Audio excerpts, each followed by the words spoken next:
Hello friends, welcome back to my channel. আর আমি ইন্দ্রাণী নিয়ে এসেছি তোমাদের সামনে একটা নতুন ভিডিও। আজকে আমার বাড়িতে লোকনাথ বাবার পুজো, মানে ভিডিওটা তোমরা কালকে পাবে, পুজোটা আজকে যেহেতু হচ্ছে, কেন এডিট করতে করতে তো জানোই অনেকটা দেরি হয়ে যায়। তো আজকে আমার বাড়িতে লোকনাথ বাবার পুজো, আমি সকাল থেকে উঠে তৈরি হচ্ছি পুজো করার জন্য। গতকাল মানে ভোটের দিনকে গেছিলাম সন্ধেবেলা বাজার টাজার করতে, কিন্তু দুঃখের বিষয় এতটা পথ রিক্সা করে যাতায়াতই সার হলো, একটা দোকান খোলা নেই। ভেবেছিলাম 6টার পরে হয়তো দোকান বাজার সব খুলবে, তো কিছুটা গুছিয়ে রাখবো, কিন্তু বিশ্বাস করো বন্ধুরা, এতটাই বন্ধ ছিল সব দোকানপাট যে আগে এরকম দেখিনি এতটা। বাজারের গেট পুরো লক অ্যান্ড কি ছিল, তো মানে গিয়ে ফিরে আসা ছাড়া আর তো কোনো কাজ হলো না।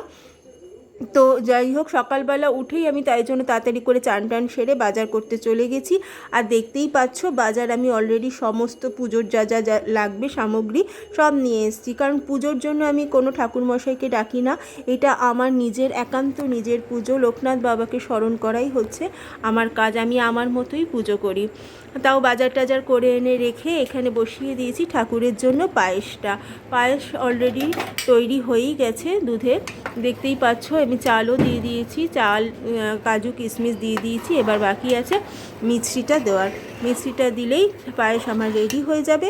আর এছাড়া আমি যে ভোগটা করব সেটাও পরে দেখাবো, কিন্তু এখনই দেখাচ্ছি না। ঠাকুরের ভোগ করার আগে তো ওরমভাবে দেখানোটা ঠিক আমার ভালো লাগছে না, তো এটা তো ঠাকুরের উদ্দেশ্যে নিবেদন করব। তাই এখানে চাটনিটাও রেডি হয়ে গেছে আর পায়েসটাও মোটামুটি রেডি হয়ে গেছে। ভাজাভুজি যেগুলো করব সেগুলোও একটু একটু কেটে কুটে রেখেছি, বাকিগুলো পুরোটা করলাম না ভিডিওটা, কারণ একা একা সবটাই তো করতে হচ্ছে আমাকে, জানো। আর এবারে আমি পায়েসটা একদম মানে চালটাও সিদ্ধ হয়ে গেছে, তো এবারে মিষ্টিটা আমি দিয়ে দেবো। মিছরি দিয়ে পায়েস করলে না পায়েসটা খুব ঘন হয়, এটা আমার মা শিখিয়েছিল। সাদা বাতাসা বা মিছরি দিয়ে পায়েস করলে পায়েসের ঘনত্বটা যেমন ভালো হয়, স্বাদও তার ভালো হয়। আশা করি লোকনাথ বাবার আমার দেওয়া নিবেদন উনি গ্রহণ করবেন, ওনার ভালোও লাগবে। তো এইভাবে পায়েসটা হয়ে গেছে। আর এদিকেও আমি রান্নার ফাঁকে ফাঁকে এসে বাবাকে বসিয়ে নিয়েছি আসনে, বাকি ঠাকুরদের সব পরিষ্কার করে দিয়েছি। মা উঠে ওদিকটা কিছুটা করে দিল আর কি, নলে একা হাতে অনেকটাই দেরি হয়ে যাচ্ছিল। যদিও সবাই বলে 12টার মধ্যে দিতে হবে, কিন্তু আমার 12টার মধ্যে কোনোভাবেই রেডি হয়নি, আমার দিতে দিতে 1:30টা বেজে গেছে। তো এখানে মা সমস্ত ঠাকুর পরিষ্কার টরিষ্কার করে দিয়েছে, আমি মালা টালা পরিয়ে দিয়েছি। আর এখানে ঠাকুরকেও ভোগ নিবেদন করে দিয়েছি, মানে নিত্য সেবা যেটা দিই সেটাও করে দিয়েছি। আর এখানে লোকনাথ বাবাকে বসিয়ে দিয়েছি। এবার আমি পুজোর সামগ্রী জোগাড় করে নিজেই এবার আসনে বসবো পুজো করতে। তো বন্ধুরা, বসে গেছি আমি পুজো করতে। আমি ধূপ মোমবাতি এই প্রদীপ আর ধূপটা জ্বালিয়ে নিয়েছি, এখানে ভোগ টোকগুলো সাজিয়ে দিয়েছি বাবার কাছে, দেখতেই পাচ্ছ তোমরা। আর এই পুজোটা যেহেতু একান্তই আমার, আমি আমার মতো করেই পুজো করি, তাতে যেমন আমার মনে হয় সেরকমভাবেই আমি পুজো করি। এখানে আমি কোনো ঠাকুরমশাইকে ডাকি না, কিচ্ছু না, এবং প্রত্যেকের নামে আমি এখানে বাবার কাছে প্রার্থনা করি, বাবার কাছে ফুল চড়াই। আর যেহেতু আমি নিজেই পুজোটা করি, কাজে আমি আমার মতো করে করি বলে এটাতে আমি একটা আলাদা রকমের শান্তি পাই। আগে যখন শালকিয়ার বাড়িতে ছিলাম তখন আমি নিজের মতো করেই পুজো করতাম, তখন ওখানে অনেক বড় জায়গা ছিল, কাজে আমার সেখানে অসুবিধা হতো না। কিন্তু এখানে জায়গা খুব ছোট হয়ে যাওয়ার দরুন এখানে আমার পুজোটা একটু শর্টে করতে হয়। আগে 2-4জন লোকজনকেও বলতাম না যে তা নয়। আর জ্যাঠা শ্বশুরের ঘরে অনেক বড় করে পুজো হয়, জ্যাঠা শ্বশুর চলে যাওয়ার পরে, উনি গত হওয়ার পর থেকে ওনার বাড়িতে পুজোটাও এখন ছোট করে হয়, ওনার ফ্ল্যাটেও ওপরে পুজো হচ্ছে। আর এটা আমার নিজের পুজো, আমি নিজে করছি। তো ভিডিওটা এখন আমার বর করে দিচ্ছে, আমি বললাম যে আমি কি পুজো করি না করি একটুখানি ভিডিওটা করে দাও। তো ঠাকুরের সমস্ত ভোগ নিবেদন করেছি, আমি ঠাকুরকে দিয়েছি। আর একটা দেখো সুন্দর পদ্ম পেয়েছি, জানো না, বাজার করতে গিয়ে মানে আমি হিমশিম খেয়ে গেছিলাম, এত গরম এত গরম। তো একটু আমার পুজোটা তোমরা দেখো, তারপর আসছি আমি আবার তোমাদের সাথে কথা বলতে।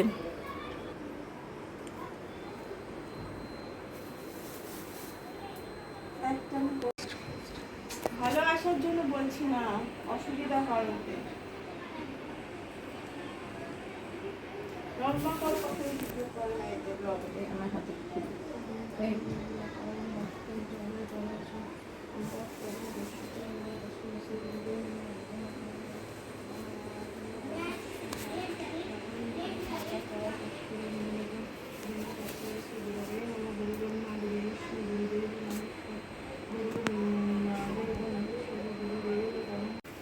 তোমার তো চানই হয়নি, চান হয়েছে? কিছুই তো করে না, সবই তো বউ করে। করুক, এখন বউ এসে গেছে। হ্যাঁ, এখন বউ এসে গেছে, বউই করবে। নানুর বউ কি করবে?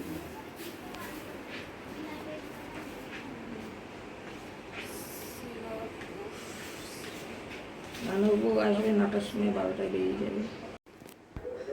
তো দেখো এখানে তো আমি সবার নামে নামে ফুল চড়িয়েছি। এখানে আমি আমার ডুগ্গু, আমার ছেলে, আমার বর এবং আমার সব থেকে আর একটা ছোট ছেলে আমার অর্ক সোনার জন্য আমি বাবার পায়ে ফুল চড়িয়েছি। অর্ক যেন খুব ভালো থাকে, ও যেন তাড়াতাড়ি আরও সুন্দর করে ওর মতো করে জীবন চালাতে পারে, ওর সব কিছু যেন ঠিক হয় এবং অন্তরা ওর মা ওর মুখে যেন সবসময় একটু হাসি থাকে, সেটাই আমি বাবার কাছে ভীষণভাবে প্রার্থনা করেছি। আমার বান্ধবী শিলাও দুদিন আগে খুব অসুস্থ ছিল, ওর নামে ফুল চড়িয়েছি। আমার বোন, আমার মা, সবার নামে চড়িয়েছি ফুল, বাড়ির সকলের নামে ফুল চড়িয়েছি। কারণ যেহেতু আমি নিজে পুজো করি, সেই জন্য আমি আমার মতো করে বাবার কাছে প্রার্থনা করেছি সবার মঙ্গল কামনায়। আর এখানে আমি আরতিটা সেরে নিচ্ছি, নিয়ে তারপরে আমি পুজোটা এবারে আস্তে আস্তে শেষের পথেই হয়ে এসছে।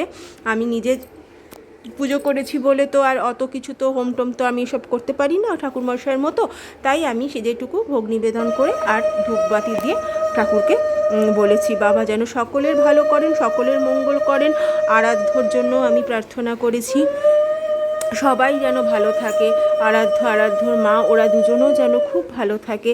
আর আমার স্বামী, আমার সন্তান, আমার বাড়ির লোক, আমার মা বোন প্রত্যেকেই যেন খুব খুব খুব ভালো থাকে, বাবার কাছে এটাই প্রার্থনা করি। আর লোকনাথ বাবা তো সবসময় বলেই তো, রনে বনে জলে জঙ্গলে যেখানেই থাকিবে সেখানেই লোকনাথ বাবাকে স্মরণ করলে ফল পাবে। হ্যাঁ, আমিও অনেক সময় ফল পেয়েছি, তবে সব সময় পেয়েছি এটা না, কিন্তু পেয়েছি।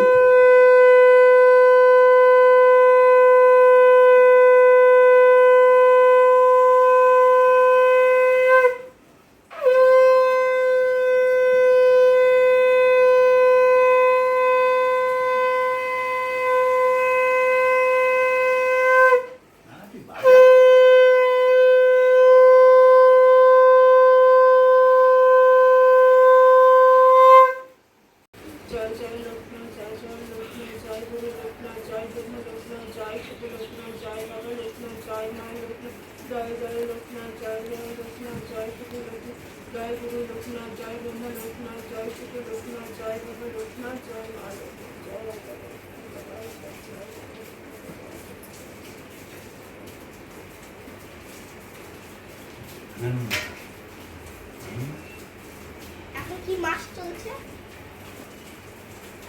এখন কি মাস চলছে? আর এদিকে আমার ছেলে এসছে দেখো এতক্ষণ পর, তিনি প্রণাম করতে, সে কোথায় প্রণাম করবে জানে না, আমার কাছে একটু বকাও খেলো।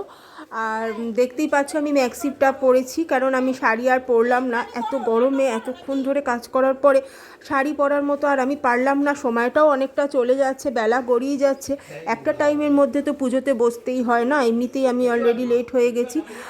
তার জন্য আমার কাছে থাকা নতুন ম্যাক্সি ছিল, তো সেটাও আমার মানে এটাও আমার একটা যে পেয়ে গেলাম একটা নতুন ম্যাক্সি, যাই হোক বাবারই ইচ্ছেতে।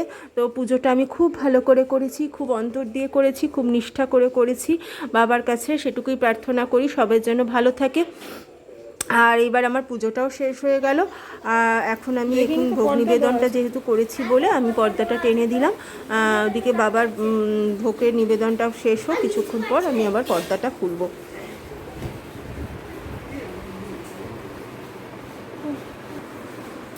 যা, আমার টিপ কোথায় গেল?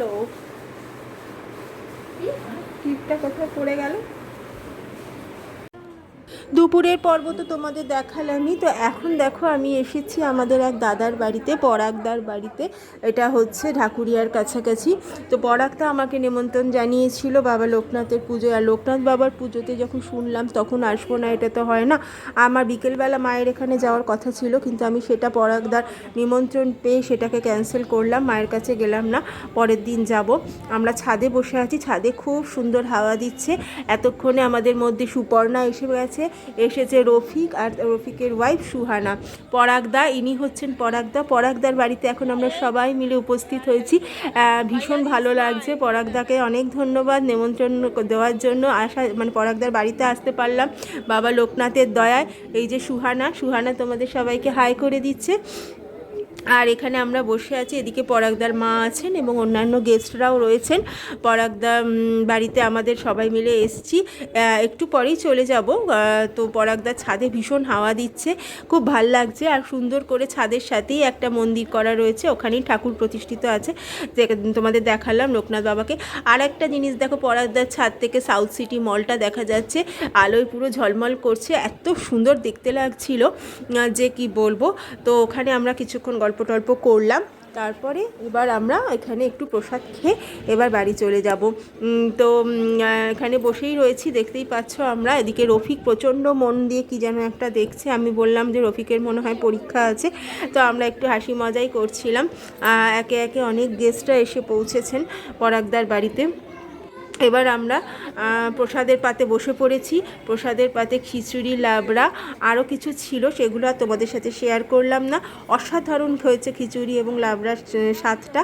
বরাগদাকে বলেও এসছি, এবং সাথেও ফ্রাইড রাইস এবং এঁচোড়ের চপ, আলু পটাটো স্টাফ, চাটনি, পাঁপড়, আমিত্তি ছিল, সেগুলো আর শেয়ার করলাম না। ভিডিওটা এখানেই শেষ করলাম আপাতত, অনেকটাই বড় হয়ে গেছে। ভালো লাগলে লাইক কমেন্ট শেয়ার করো, আমার চ্যানেলটাকে সাবস্ক্রাইব করে পাশে থেকো বন্ধুরা। দেখা হচ্ছে অন্য ভিডিওতে। Tata, love you all.